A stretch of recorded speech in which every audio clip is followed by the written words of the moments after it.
he can win a finals MVP first. Then if he wants to go ahead and win future MVPs during the regular season, cool. The second way to look at it is, I don't think anyone should realistically say Jayson Tatum is the MVP of the league.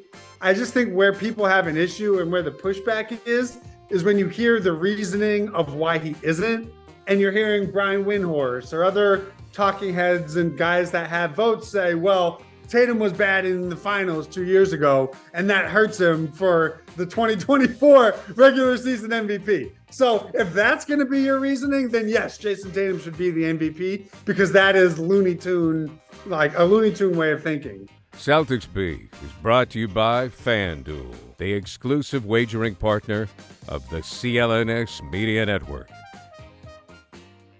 All right, everybody, welcome inside another edition of Celtics Beat here on CLNS Media. No Adam Kaufman here today. Kaufman a little under the weather, but he feel better. We'll get you back next week as we kick things off for the second half of the season. But as we hit the official halfway point of the season, even though that was a long time ago, Celtics coming into the All-Star break. They have Jaylen Brown in the dunk contest tonight as we record. We have Jayson Tatum and Jaylen Brown in the All-Star game tomorrow night. No injuries. And we'll be ready to rock and roll. Greenie, what do they play? Thursday, their first game back? 22nd, yeah, whatever the 22nd is. I think that's Thursday. Thursday, yeah, something like that. So C's will be back in action in short time, but we stand here, myself, Evan Valenti, alongside Dan Greenberg from Barstool Sports. We stand here 43-12, best record in the NBA. It's been awesome. Yeah. Been awesome. Yep, so been awesome. We'll get a little bit into that, just a little bit. We'll get into some All-Star stuff later on in the show as well. But I kind of want to start here, Greenie, just because of like the amount of brain power people have spent over the past couple of days arguing this topic. Okay. And I think it's kind of like all for naught. I think it's just kind of we're all wasting time unless something dramatic happens between now and the end of the season. I think it would have to be dramatic, but everybody's wasting their time talking about Jayson Tatum for MVP. I'm just coming out flat out right now, real quick. He's not going to win it, folks. I don't know why we're wasting our time. We're wasting our breath. Also, who cares? Like, who cares, right? Like, as an example, I would rather be a team that goes to the NBA Finals and has a shot to win the title than to be Joel Embiid's 76ers, knocked out in the second round, but Embiid won MVP. Like, am I crazy for that? Well, I think, there's a few ways to look at it, right? The first is no MVP has won a title since Steph in 2014, 2015. So it's been almost 10 years since an MVP has won in the same season. So personally, I'm looking for Tatum, this team. They don't need to win their first title. I'd rather not add any weird jinx, bad juju. Like, he can win a finals MVP first. Then if he wants to go ahead and win future MVPs during the regular season, cool. The second way to look at it is, I don't think anyone should realistically say Jayson Tatum is the MVP of the league. I just think where people have an issue and where the pushback is when you hear the reasoning of why he isn't, and you're hearing Brian Windhorst or other talking heads and guys that have votes say, well, Tatum was bad in the finals 2 years ago, and that hurts him for the 2024 regular season MVP. So if that's going to be your reasoning, then yes, Jayson Tatum should be the MVP, because that is Looney Tune, like a Looney Tune way of thinking. But I just think as long as he's top 4, top 5, what's the difference if he's healthy and anyone that watches him can see he's playing at an MVP type impact? But to win a title, he's going to have to play even better than he's playing right now. So there still has to be another level he can get to. So keeping that in mind, I just don't get bent out of shape if he's not in the top 3 of the MVP, because there are guys having great seasons. I just think the pushback is, let's have some real legitimate reasons of why he shouldn't. And if it's going to be postseason success, well, then how did Joel Embiid just win an MVP? How is SGA top 2 in MVP? Like, how is Luka ahead of him? Like, it just doesn't make sense when you start to stack up the criteria that Jayson Tatum is being held to compared to everyone else. It's a little dicey, but I think he said today, like, if he wins the title, then all that stuff goes away and he'll forever be a top 2 or 3 MVP candidate. So let's take a step back for a second and let's just talk about Tatum just as a whole. Tatum currently leads the best team in the NBA in points, rebounds, and assists, which is amazing. Now, I thought that Tatum eventually could lead the team in assists. I'm impressed he's doing it this year, and we'll get into more of his stats later on in the show. But like best player on best team in the NBA, and it's not like it's like close, like especially Eastern Conference C's are now at this point running away with it, which is love that. And they have the best record in the league by a little bit over, it changes like almost daily between Minnesota and Oklahoma City and the Clippers and the Denver Nuggets. Like it changes, who's at the top of the West, but Boston still has a nice cushion on those teams as well. So as like best player on best team, playing the best, he's a two-way impact player. Like that's where a lot of the Jayson Tatum conversation starts. Like, okay, he has to be. And that's valid. And I think those are all valid. Like, if you are making a case for him, that's as rock solid as you can get. Right. I just don't know if I'm putting that ahead of, Jokic's team success. While it's not as great, it's not like they're all that far away from the top seed in the West. And his individual production. Same. If we think Tatum does a lot for the Celtics, like Jokic is that entire franchise, and he's a proven player. So again, if you want to put Tatum in the top 2 or 3, all the power to you. But again, like, if people don't want to go with best player, best team because other players are having great seasons on an equally successful team, then so be it. Yeah, that's where like the Shea stuff. Shea's having like the most outrageous season a guard has had since like Michael Jordan. If you really break down some of the numbers that he's had this year, right? Is a pick and roll ball handler. He's been literally unguardable. He's been ridiculous in isolation. I think he has outside of Luka, I think he's the most efficient isolation player in the league, and he does it on less ISO opportunities because he's just not a ball hog like Luka is. So I think Shea for right now is like the leader in the clubhouse. I would put probably next to him. I would put Giannis. Luka would be Jokic, Giannis, and Luka would be next, and then I have Tatum in the top 5. What I care about Greenie mostly, and again, with this particular version of the team, again, I don't really care about MVP because this team is going to beat you as a sum of its parts, not because of one person. Like, you just cannot keep up with the C starting 5, basically, is what that is. But one of the things I do care about is all NBA. Yep. I have like I'm very particular on this because I kind of steal it from some of the people that actually have votes. Once you get like confirmed all NBA, like somebody has to come for your spot. And in Tatum's case, first team all NBA. Like, in order for him to lose the first team all NBA spot, he has to not be as good, A, and B, somebody has to be like more ridiculous than him. And I think as we break it all down, Tatum, I still think with a bullet is first team all NBA. And at the end of this conversation, the end of the year, when you look at first team all NBAs, this would be what, Tatum's 30 in a row he's been first team all NBA? All right, so at this point, you could say with a bullet, Tatum's a top 5 player in the league, regardless of position. And those guys, whether they're 6th or they're 4th or they're 2nd, like they're just going to be involved in the MVP conversation, like pretty much ad infinitum until, he's like 33, 34. Like, we'll see. So he's going to be a perennial all-star, going to be a perennial all-NBA player. He's going to be a perennial MVP candidate. And at the end of the day, having one of those guys on your team, Greenie, like kind of rules. I'm not going to lie. It doesn't kind of rule. It rules very much. Yeah. I think like that's what I think we have to make sure we take a step back and appreciate and have the proper perspective, because, you can usually count that caliber of player on one hand when looking through, all the teams and all the talent in the league. Like the same way when you think of guys that are that elite level, that are that title, like, you have this no doubt about it confidence. They've proven, they've gone through it. That's like 4 players, right? The same is true for this. I think where it could get dicey in the future is if you have Jokic, Embiid, everybody hits this 65 game limit.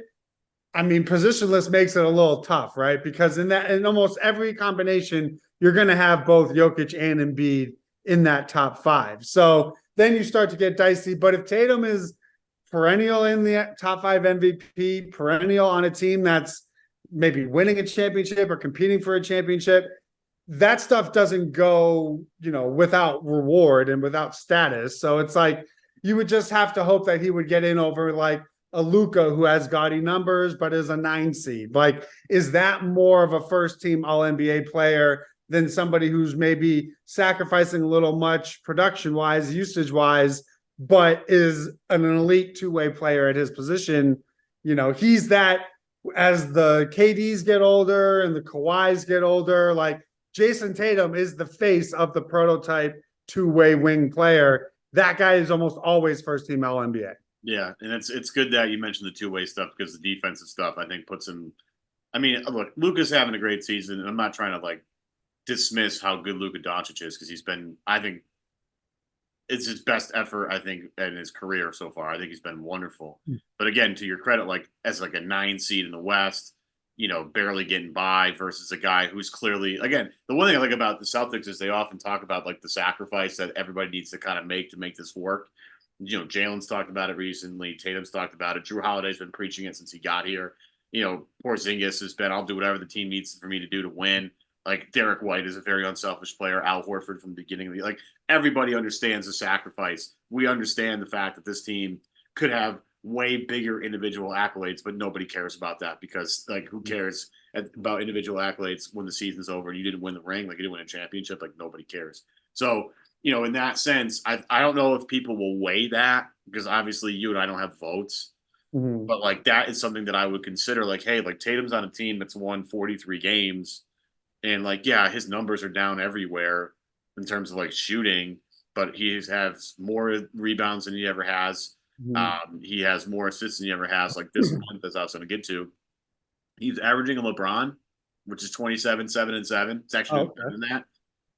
But like, and let's not make too much of his dip in scoring is 27 points a game. Yeah, right. And it like if he wanted to, he could score 35 a game. But right. So it's not like, man, he's only floating around 21, right. 22 points. He's still putting up, like, if this was, we're seeing it now in January into February. When Tatum's locked in, he's an easy 30. So it's like, if he were to get the same type of usage and shot volume and all the good stuff, he's easily a 30 to 32 point per game scorer, which is whatever, that's what SGA is at. That's what, Luke is at. So I would hope that the voters would take context into account because, it's not like the other MVP candidates play on terrible teams, right? Like I'm supposed to believe OKC doesn't have talent. I'm supposed to believe that Kawhi doesn't have talent and one of the deepest rosters in the league. Yeah. So it is interesting that Jayson Tatum's talent is what limits him, but yet none of the other talent, the other candidates seem to matter. But they're just as important in those teams' success as Porzingis is, or Holiday is, as White is. I mean, you can't tell me Jalen Williams' ascension and Chet's impact doesn't heavily impact where the Thunder are, right? So it's like, it's all just a weird thing where you can't really nitpick Tatum too much. So it's more, he has too much help. So it's a super. I just want to get back to his usage rate very quickly. His usage rate hasn't been this low since 2020, and his minutes per game has gone down to, back to 2021 days. So it's good for everybody too that he's playing less. I will say this though. If that's true, and obviously it is, you read it probably on Basketball Reference. Yeah. We no longer can have Jayson Tatum must be tired once we get to the postseason, right? Yeah. Like this is it. We got you the help. And this is the same thing for Jalen too, right? Like this is the postseason where both of these guys, it's like you have the help, you had the decrease in usage and wear and tear. Like now we need to see it. Now is the time to come through. Yeah. And I want to get back to something real quick because there was some news this week about bad juju. As someone who like kind of believes this kind of stuff every once in a while, where are you at with the Wick Grossbeck? Oh yeah, we have a Last Dance type documentary filming right now, and I love it. I mean, because I think this is if you're looking for some bad karma, this is where bad karma starts right here. Well, here's what I would tell you, right? Okay. Here's my spin zone to this. Sure. they've been dealing with it this whole season anyways, and they're 43-12 or whatever. So it's not impacting their play. Number two, as an avid watcher of Brissy TV, we've basically already had this been going on all year. So if that hasn't been, if nobody is throwing around that Brissy TV is a bad omen for the season, then I'm reluctant to do that now. The third is, I just wish didn't call it The Last Dance, right? I wish you called it like a Hard Knocks or something. Because like when I think of Last Dance, that's, oh, you're talking about your dynasty. I think what he meant was it's probably a multi-part series that follows them through. So I think the word choice was poor. The content idea, I'm just like, I mean, I need to see it immediately. I think here's the problem. Here's the problem. If they win, I'm going to be locked in. We play it all the time. If they lose, I'm never going to watch it. Well, I won't watch it. I won't watch never it. Gonna watch it. But like, for example, the 2010-2011 team was the focus of the NBA's The Association, which was the exact same thing. It was like a 6-episode series. That team lost in the second round. It was awesome to watch as it was happening. I have not watched one episode. Yeah, right. Yeah. Because they lost at the end. So I think, if this happens, they'll take their dragging that will come via the internet trolling, but that's the risk. That's happening anyways if the Celtics don't win the title this season. So for me, I'm into it. I'm also a huge sucker for any type of basketball documentary or behind the scenes footage type show or type documentary series. So I'm into it, but God, if they win, it would be something that will probably change my life to watch. I mean, I what's funny is you can't even like buy it on DVD or VHS. You have to like get the digital copy, but however you can buy it, I will. Like I mean, I still have my 07-08 championship DVD. Like, listen, that stuff I got the 04 Red Sox Sports Illustrated magazine still. Like I got 4 days in October somewhere. I got all the Red Sox stuff. Trust me. Like so I wouldn't say it's bad juju. It's just one of those things where I think maybe that's why they're so focused this year, because they are seeing all of these cameras be like, all right, we can't screw around and like have an underachieving season or get to the playoffs and come up short because because Tatum is also going to be on the Netflix quarterback spinoff also. So it's like they already have 7 million different documentaries flying at once. What's one more? Can I give you a conspiracy theory about Tatum right now? I've been kicking this around a little bit, and it's just like the ultimate homer in me. So all of you in the comment section are gonna be like, "You're an idiot." I already know this. Like, so don't even. I have a little. So this is going to be quick. Okay. The Celtics are going to have a really big numbers crunch coming up here very shortly. Okay. And everybody's going to be making a lot of money. Unless Wick just like, I don't care what the tax bill is, I'm still going to pay it, which is totally possible. It would be super helpful if some guys on this team were to take lesser deals to make life a little bit easier for everybody. Tatum's in all these advertisements. He's in all of these endorsement deals. He's in all these, like all this stuff. I wonder how much he's making on the side to try maybe to make, Wick and company's ledgers a little bit easier. I hate to tell you, bro.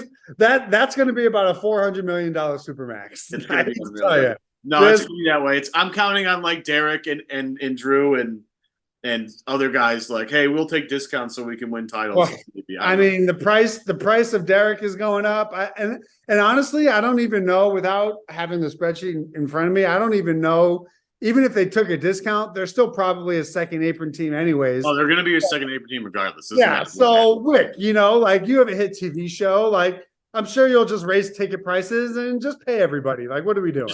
Honestly, I like really, for real though, when it comes down to paying this team, this is the first couple of months of this. Obviously, if they had a full training camp together after playing a full season together, it can get better, which is the scary part about this whole thing for other teams.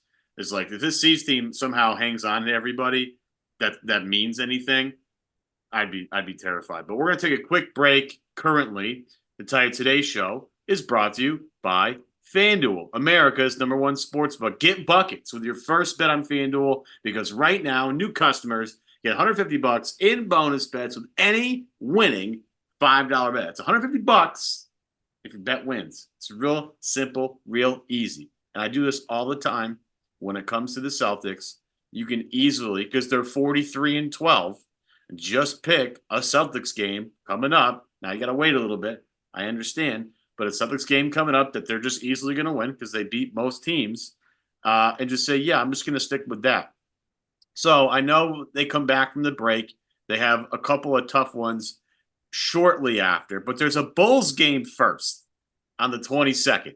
I would take the Celtics money line in that, make it very easy, very simple for that $5 bet to win that $150 in bonus bets. Again, the Bulls have been a little resurgent. Kobe White, real deal. Guy's been awesome. But the Celtics are better than the Bulls. Just take the Celtics, whatever that comes out. I know it's not totally out yet because there's other things going on, but look at that as you get going. And then take that $150 in bonus bets and bet everything else you could possibly gamble on. Quick bets, live same-game parlays, exclusive props from FanDuel, and much, much more. Just visit FanDuel.com/Boston and shoot your shot. FanDuel, the official sportsbook partner of the NBA. And I gave Dan a little bit of an assignment as we were getting ready for this thing.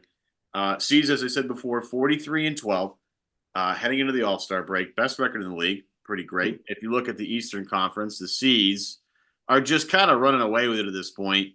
I know some people might have some feelings about the Milwaukee Bucks being 8.5 games back and how they might be able to get to – no, it ain't happening, trust me. Cleveland, 6 back. Bucks, 8.5 back. Knicks, 10 back. Sixers, 10.5 back. Pacers, 12.5 back. So, Greenie, as we get looking towards the next part of the season, I want to reflect on the past so far. Is this where you thought we'd be as we enter the All-Star break? Did you think the C's would be where they are? Do you think it'd be better? Do you think it'd be worse? Where are we at?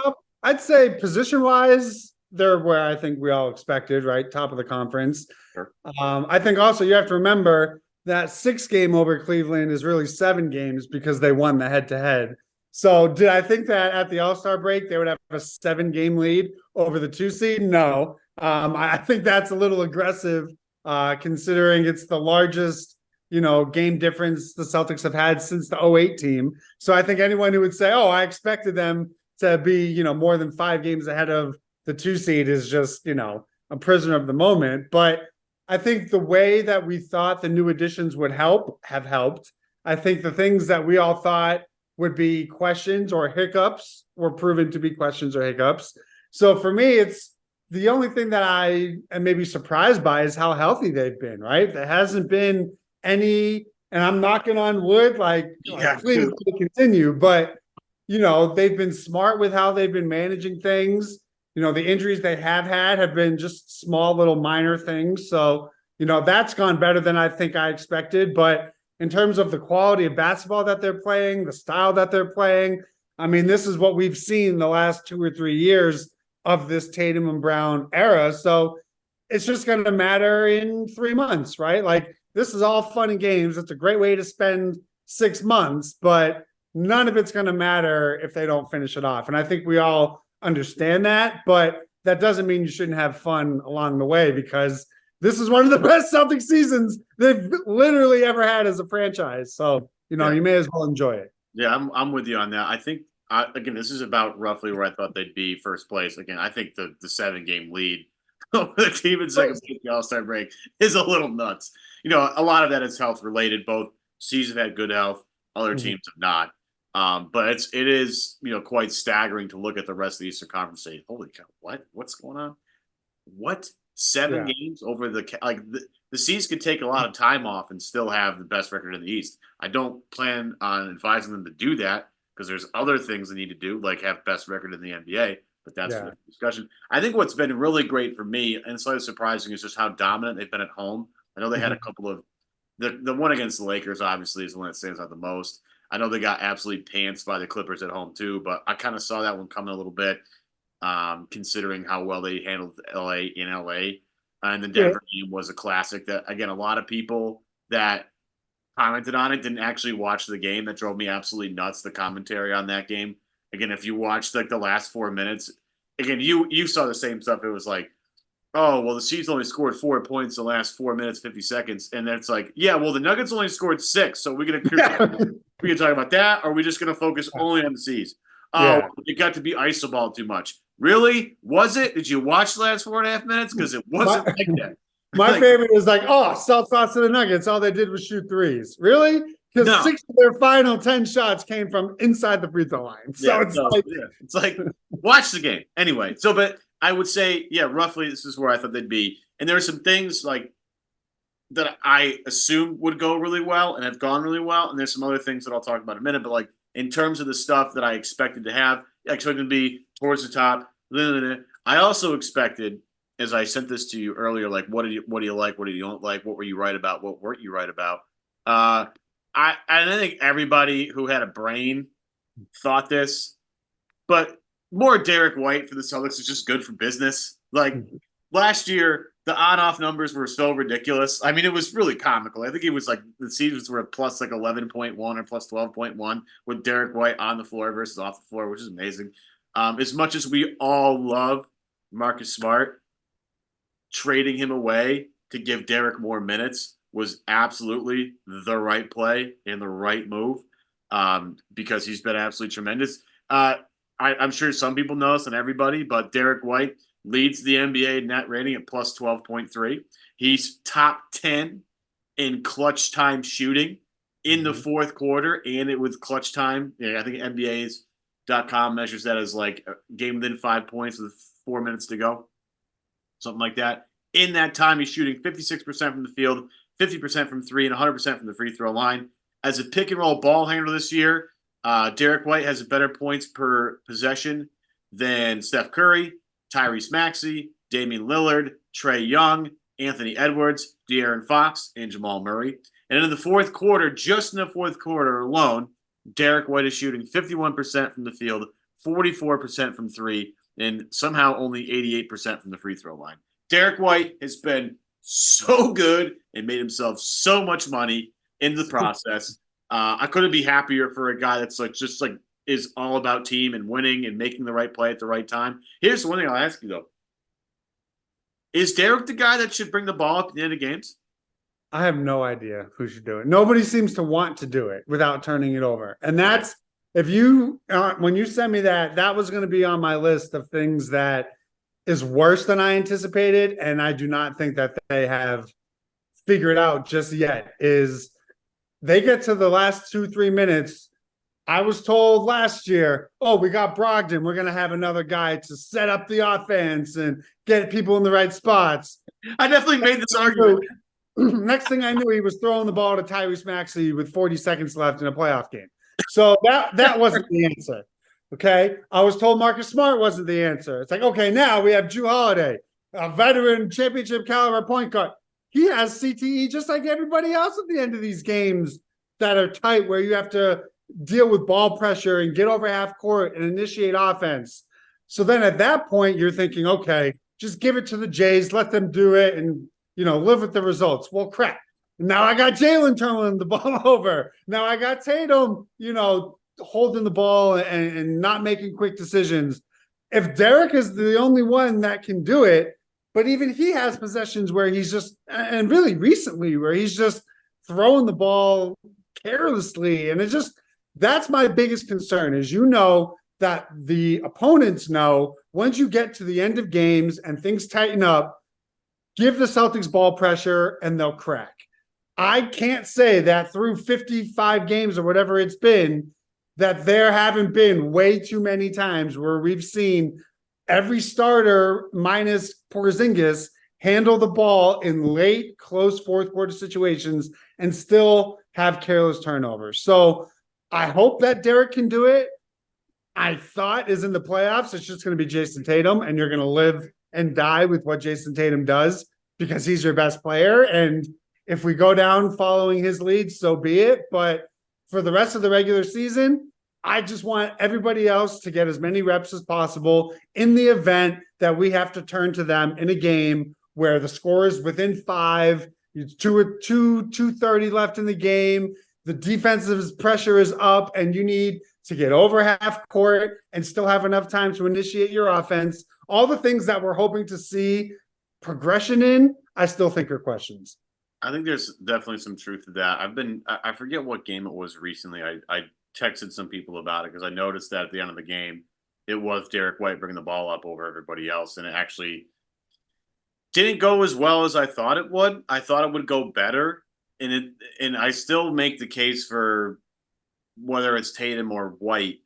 I'm leaning more into White because I think everybody trusts him the most to make you heard the KP JJ Redick interview that came out a couple months ago, and I just think that the way everybody holds Derrick in such high esteem means a lot. Like when they say like when Derrick doesn't make the right play, we're all like, "What the hell's going on?" What the hell, yeah. So I think it's going to be more about trust than anything else at the end of games. And I think this team absolutely trusts Derrick White to make the right decision, and so I have confidence in him a little bit at the end of games. But I'm with you; like we don't know until. And you know what? It could be as easy as it's not so important as to who's initiating it, as long as the play is just a pick and roll with Porzingis. There's your solve, right? Like that's gonna definitely. Okay. Don't do the whole post Tatum up at the top and let that drain clock. If Derrick needs to run it, cool. He can run pick and roll with Porzingis. If it's Tatum, pick and pop, pick and roll. I think the real answer might be it doesn't matter who initiates it as long as they're initiating a Porzingis pick and roll. Yeah, and like the amount of stress on other teams' defensive plans when Porzingis sets a ball screen 30 feet away from the basket is just so much fun to watch because he's lethal from almost everywhere. And especially this season, like the best thing, I wish you could isolate the stat of like what is Porzingis shooting when someone's 6'5" or shorter and they're like up in his airspace, because that used to be a thing that Marcus would do to throw Porzingis off when he was with the Knicks, and I used to love every second of it because I was like, wow, Porzingis, what a loser. Smart 6'4", and as soon as he gets in his grill, but he's been so much better at that shot of like, oh, how tall are you? Okay. And just whether it's from the free throw line or inside that, it's just been easy for him. I may be wrong, and while they don't do it by height, I think he's at like 84% true shooting percentage on post-ups. Yeah. So it's like the majority of his post-ups are like you mentioned, that he's attacking the switch. So that guy might be 6'2" or 6'3" and not 6'5", but like you said, it's either a bucket or a foul every single time. And that's just why he's it. He's the X factor. He's the answer to all of the problems that have plagued them in each of their previous 2 playoff runs, right? Yeah. If you needed something to break Miami's zone, welcome to Porzingis. You needed something to break Golden State's switching defense, guess what? Welcome to Kristaps Porzingis. Yeah. So that's just why, like, I will give up a lot of things in my life for him to have a healthy playoff run, because this team and this core, with how they've gone about it and how they've just constructed their roster, they've done everything like right? Like they've done everything that you would want. They just deserve a chance to see what it looks like with all their guns blazing. And that's the one thing I was like, and I tried to make like 2 things I was right about, 2 things I was wrong about. One of the things I was wrong about was just how awesome Kristaps Porzingis is going to be with this team. Like I thought he would be good, but the defensive stuff as a rim protector, I'm used to now. But let me tell you, when the season first started, I was like, oh my God, this guy's amazing as a rim deterrent. The shooting, the guard moves, I call him the queen of the chessboard because he just seems to have an answer for everything, and the Celtics seem to have an answer for everything. Like, as an example, like how Miami plays him, you're going to zone him up. Good luck to you. You're going to have – and Bam's doing the best he can, but Bam's just, not tall enough sometimes. I'm thoroughly enjoying the Kristaps Porzingis experience. We had David Aldridge on this show right after they traded for him, and he was like, "Oh my God, he's a Washington guy, right? Oh, yeah. You guys are gonna love Porzingis." He's like, "You got like the thing that stinks about being a Washington Wizards beat writer is you just don't see a lot of good basketball. It's just you don't. But what he does on the floor, you guys need desperately, and it's gonna be eye opening. And again, I thought he'd be good. Right away. I thought he'd be good. Like, I'm not saying I didn't think he'd be good. I thought he'd be good. I didn't think he'd be like, holy shit, this team is holy it's like unbelievable. It's like it is so evident that he's clearly the piece they've been missing for so long that, again, you're just like, okay, if they can just get him through playoff series, they're going to make the finals. And then once you get there, it's like, well, you got there, throw all, it's just at that point, like a flip of a coin, who can win, it wins the thing. But now I will say this though, with Porzingis, and I think it's very important. And the same is going to be true of Holiday as well. We still need to see how Porzingis does on this team in high leverage playoff situations. Sure. That's still, as great as he looks now and as unstoppable as it looks, playoff basketball is not regular season basketball. And in theory, it should translate, but you don't know, maybe he's going to be pressing so much because he wants to make such an impact and he just gets into a rut. There are still things, and with Holiday, he has to fight off his playoff dropper allegations in terms of his efficiency, right? The guy's shooting 60% from the corners during the regular year, but that may not continue in a playoff series. So while I think it's valid to be excited about what they both can bring, because it's so apparent when you watch them play that he solves their issues, we don't know what it's going to look like in Game 5 on the road against the Bucks or the Heat, or you're down 3-2 and you need Porzingis to step up on the road. Is he going to deliver? Those are the things for him that he still has to answer, but you can't do that in February, so you may as well enjoy it. Yeah, and the KP experience has just been, again, better than I had high hopes for this, but he's been, and what's crazy is, like, and the health's been unbelievable, but again, he's only gonna get more comfortable playing with this team the more he plays with them. Like, it's been so seamless that you almost forget it's his first time on this team. And then his relationship with Jaylen Brown. I don't watch, if you watch the View from the Rafters pod with them. The second is it awesome? I'm waiting to the video. It's only 18 minutes, which was like such a tease. But oh man, that's fun. I get it. I was messaging with Mark. I was like, you can feel it through the screen. It's like, it's not an act between those two. It's like there's a genuine connection, and they talk about, it's like, once you step onto the floor, it's just like so much easier to play. And, he talked a lot about how he had that connection with Smart, how they always found the backdoor cuts together. And he was like, it's the same sort of feeling with KP, only now it's like he can hit threes. He's just by the rim. So their love is real. Their production to one another is real. Like, if you look at Jalen's assist total, like 80% of them are to Porzingis. So it's like their on the court minutes are working. Their off the court is working. It's just, I truly believe that when Brad made this trade, it was about unlocking Jalen every bit as much as it was giving Tatum this unreal unicorn to play next to. I think the leap and how it's opened things up for Jalen to round out his game has been more of an impact of why they're so good, because Tatum fits with everybody, right? He's Jayson Tatum. But the ways that Porzingis has brought elements of Jalen's game out, I think that's what Brad saw and was like, all right, here's how we take that next step by making our second best player even more dynamic. Yeah, and I think it was B-Rob and Barrett were talking about this yesterday. I think it was yesterday, about how they seem to have found their like stagger.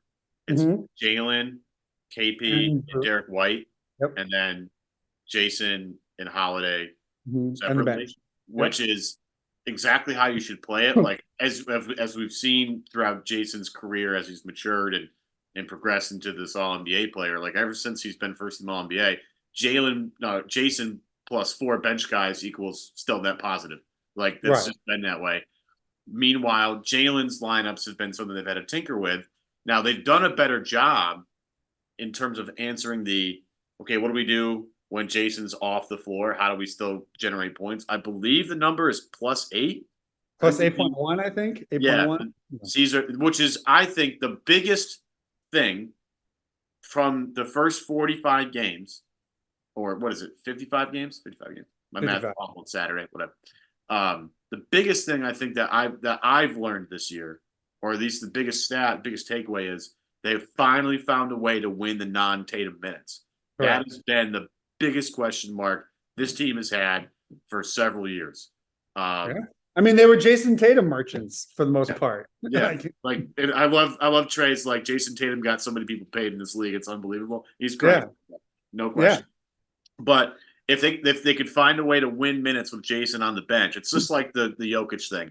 I was just gonna say that's how the Nuggets won the title. Is they maybe wasn't a +8, but they just mitigated the damage of the non-Jokic minutes. Yeah, that's the key. But I've done a lot of talking, so I want to give me something that you predicted would happen that has carried out the exact way this season has progressed so far.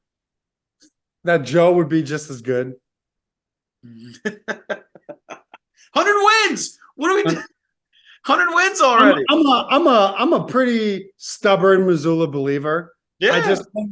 I just think his approach to how he sees basketball and how he coaches it and his philosophy and the buy-in was so apparent last year that I think, it only was the next logical step to think, okay, with a normal training camp, with a filled out staff, with the experience, that he would be not as good, but even better than we saw last year. And I think it's undeniable that he has been better this year. It does not mean that he's perfect. It does not mean that, he won't make mistakes or have lineup issues that go wrong or, in-game strategy that don't work out. But on the whole, the Joe Mazzulla experience has been extremely positive, and he's setting himself up. Like, this could be the guy for the next, Brad Stevens era, however long we're doing this. It's one thing to have talent, but we all lived through 2018-19 where they had all the talent in the world and it didn't work. So to have this level of talent, this level of pressure, and to have the consistent level of winning that we've seen, I mean, you just have to say he is proving that he is up to the challenge and worthy of the job. Well, go back to those 2018, 2019 teams. You know what those teams don't have that this team has? Buy-in from everybody. Yeah. Because Kyrie and Hayward. And even Marcus Morris, he wanted more shots. Everybody did. It just wasn't that cohesion. It just wasn't there. There's real structure here. There's real, this is your role. This is your role. And everybody buying into their roles. And again, I'm going to quote Barrett and B-Rob yesterday because I listened to their pod yesterday. But look at Peyton Pritchard. It's very obvious what his job is. His job is to hit open threes, attack the paint if you can, move the basketball, crash the offensive glass, and apply as much ball pressure as you can being as small as you are. Yeah. And he's hitting all of those all the time. How about O'Shea Brissett? I was just going to say, Brissett, same thing. What's O'Shea Brissett's job? Just bring as much energy to this game as you possibly can. Shoot the open shots when you're open, attack closeouts, but crash the glass on both ends and apply as much ball pressure to whoever you're guarding as humanly possible. Everybody has a role, and everybody is buying in. So to the people that want to give Joe a hard time, I always do this with every other aspect of sports, so I'll do it this way. If you're going to replace Joe Mazzulla with somebody, you have to come up with someone to replace him with. And I would like you to try and name me the coach who's currently not employed by a basketball team that's going to do a better job than Joe Mazzulla with this team. Everybody's going to say, oh, well, Spoelstra would be great. Shit, he'd be great. He's the best coach. But having said that, Joe has beat Spoelstra 6 out of the last 7 times. So how much of a gap is there really? Who's to say? Ty Lue? There are plenty of great coaches.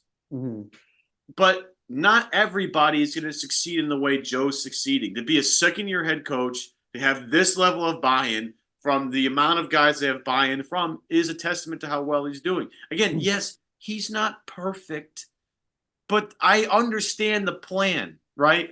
Oh, he doesn't take timeouts. Do you understand why he doesn't take timeouts? Because he wants them to figure it out and not rely solely on a timeout to stop runs. Heaven forbid that they learn how to do that organically, Greenie. Heaven forbid. And I don't think anybody would argue that it's maybe easier coaching wins for the Boston Celtics than it would be like what Taylor Jenkins is dealing with right now with his injuries and like, no kidding. Yes, having talent ultimately is what separates everybody in the NBA. So if you took another good coach and let them coach the Celtics talent, they'd probably be pretty good.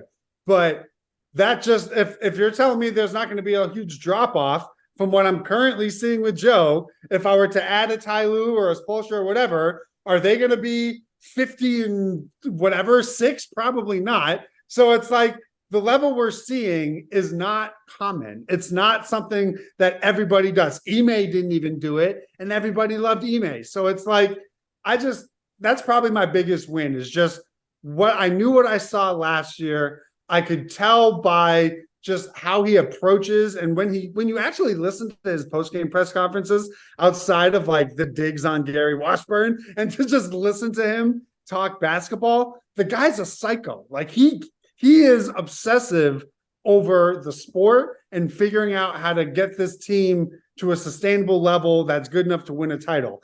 If you're against that, then like, what do you even want as a coach? Because he's giving you exactly what everybody would want in this situation. Let's go quickly. Give me something that you predicted would happen that hasn't happened so far this season. So I was dead wrong about how Brissett was going to be used. I did not think that they would trust Sam Hauser to guard bigs as often as he does. I thought that was the Grant Williams 20-minute a game replacement player. So I think I've been pleasantly surprised that Hauser has continued to hold up on that end. But I thought, like, everybody, the one thing the roster needed was, okay, if Hauser's going to be on the floor as your shooter, you need that bigger stretch four. I thought that was going to be Brissett. He's actually just an energy guy. So that was dead wrong. And honestly, I thought they would miss Smart more. I'm just going to say it. I thought, having Holiday helps fill that void. But I think, had they gotten off to a slow start, it maybe would have, there would have been that doubt that crept in. But the fact that they were so good right away with Porzingis' impact and Holiday's impact, I thought they would be a little bit more of like a growing pain type, learning each other's game feel. But they hit the ground running. And that's better than I probably thought heading in, because, that was such a emotional, trade. And there's, it wasn't like you traded your 8th man, right? So I thought that maybe there would be a figuring out period, but Brad knows more than me because it has looked phenomenal since the very first practice. Yeah. And look, we're all flying high. It's just because this team is off to just an insane start. There's just not a lot to complain about, despite the fact there seems to be a lot of complaining going on. Right. I'll leave you with 2 of these quickly. Thing that was right about is point Jayson Tatum is going to be a real big thing for this team. And again, lately he's been just making all the right decisions. I mean, when the double comes, he's getting off it quick. Ball moves around. Maybe it finds Jason again. Maybe it doesn't. But they can attack mismatches now a lot easier with the addition of Kristaps Porzingis, might I add. But they have a much easier time generating offense after Jason has to give it up when he gets double teamed. So there's that. And the thing I guess I didn't see coming was this playmaking leap for Jalen a little bit, because Jalen has been, now I know he's come down from an absolutely unbelievable January where he was, I think December and January, I think was the best basketball Jaylen Brown's ever played in his life. I think he's been way better than I expected on both ends of the floor for most of this season. But you go through his, because Joe mentioned it, that they value potential assists sometimes more than actual assists themselves, which I totally understand why. But I bet you he's just behind Derrick White. If I had to guess, I bet you it's like White, Tatum, or Tatum, White, and then Jalen. I bet you he's within 30. I just want to throw out there, at one point he was 10.5 potential assists per game. That's a crazy number for a good stretch, which is for Jaylen Brown unbelievable. Because if you had told me that when he was a rookie or a second year in the league, I would have said, no way is Jaylen Brown doing that kind of stuff. So again, the things that I look for, the growth, the maturation of this team are happening all over the place in little pockets every month. And as you pay attention to them, it's like, oh my goodness, they figured this out. They're figuring this out. Because at the end of the day, Greenie, I'm very adamant about this, and so my other people are. And this will be my big prediction for the second half. If this team shares the ball in the fourth quarter, like they've been sharing the ball as a team throughout the year, and they get better at it a little bit because the fourth quarter stuff, the offense dies down and bogs down, becomes very Tatum centric. But if they just buy into sharing the basketball the way they do for like the first 43 minutes of the game, they're going to win the NBA championship this year. Because if they're going to throw out those 5 guys and they're all moving the ball around, good luck. Because the worst guy in the core is Drew Holiday. Right. But again, that's just, we're going to have to see. I mean, Drew Holiday shoots like, in the low 30s in his career in the playoffs. So yes, in theory, you're right. We just have to see the execution part of that equation.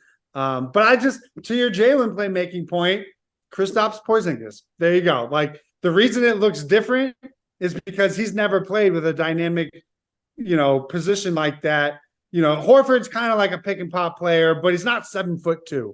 And I think when everybody gets into trouble, they always can just remember, just lob it up to the 7'2" guy and he'll get it and he'll do the right thing with it. So I think that has helped Jalen when he's driving or creating and he gets into trouble. He can remember, oh yeah, just throw it higher than everybody else can reach and we'll get a much better decision out of it, as opposed to him forcing things and trying to create and force things through 3 defenders that ends up in a turnover, and then everyone starts pressing and things just go downhill.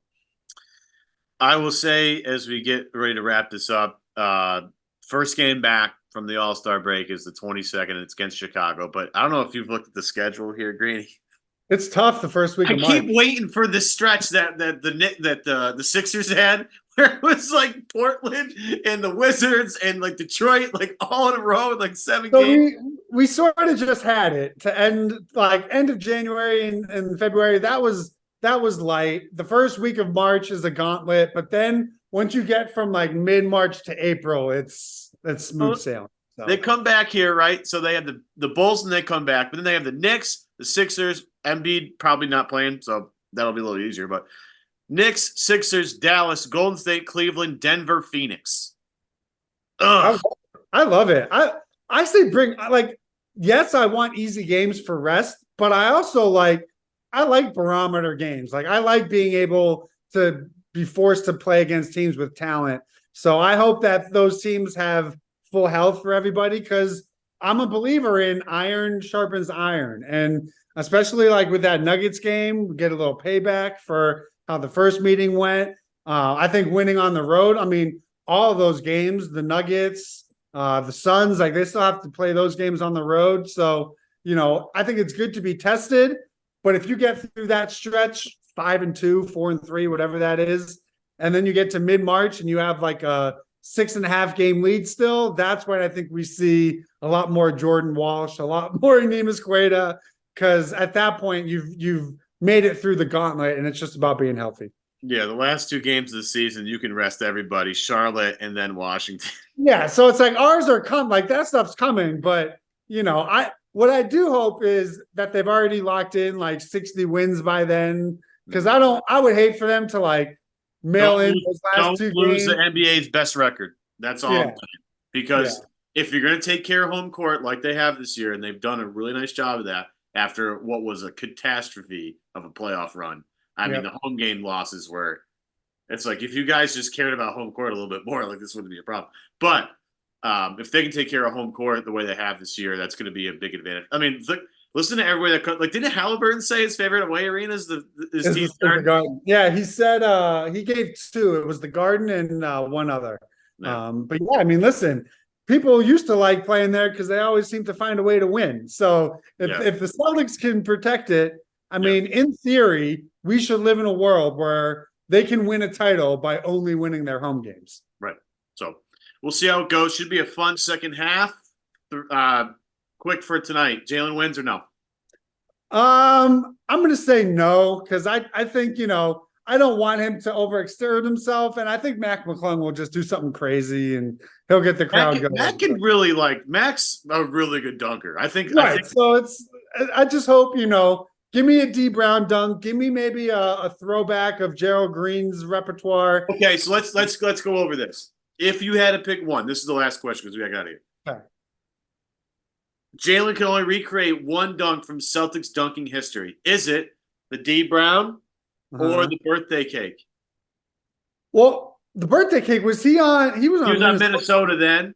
So yeah. Fair enough, but I still count it because Gerald Green was first. I like the Gerald Green where Pierce lobbed it to him off the side of the backboard and then he took it and went around like that. That's something I can see because, you're going to want Tatum involved. I can see him recreating that one. Sure. But at some point, with the number, I think he can bust out the pumps. You have to do the D Brown dunk tonight. Even if it's not going to be a 50, you just have to do it. You know what's crazy though? I went back and just watched that dunk. Gary Washburn had a great piece on that dunk. So if you haven't read that yet, Boston Globe's Gary Washburn, good friend of the show, great piece. But just some of the history of that dunk when it happened then afterwards. But if you go back and listen to the commentary of that dunk, because I love the dunk contest commentary. I'll never forget Kenny Smith telling everybody to go home after Aaron Gordon went like this over a mascot. Just go home, just go. People were freaking out over D Brown's dunk. Yeah. They were oh my God, I can't believe he did it. I'm like, in comparison to stuff, I know that this is hard to do. I'm a 5'6" white guy, so obviously I can't do that. But the stuff we've seen since, you're like, I've seen some crazier stuff, but that at the time was I think they gave Gerald Green a 50 when he did it. When he won it as a Celtic, I think that was in 05, maybe 04. He did it, but it's a little bit different when the guy's number and name is the same. I hope he does it, but I would be disappointed if he didn't. Yeah, I'm praying for no injuries. I'm praying that, I don't mind if he loses. I just want him to make all of his dunks on the first try. Yep. Also with you on that. Dan Greenberg from Barstool Sports. An excellent episode for you guys. Evan Valenti signing off. Kaufman will be back next week. Feel better, Kaufman. Appreciate you letting us fill in for you. Make sure you subscribe to this show on iTunes, on Spotify, on YouTube. Also, CLNS, YouTube, iTunes, Spotify, all that stuff. Leave us a review in the comments section. Do whatever you got to do. You can make fun of my appearance. I don't really care anymore. I've gotten what difference does it make? I got Charlie Manson one time, and it was so accurate that I couldn't stop laughing. Dan Greenberg, it's at Stool Greenie on Twitter. Yep. You can find him all over Barstool, everywhere. Want to thank Dan for joining us here today. Enjoy the second half, everybody, and talking playoffs relatively shortly. See ya.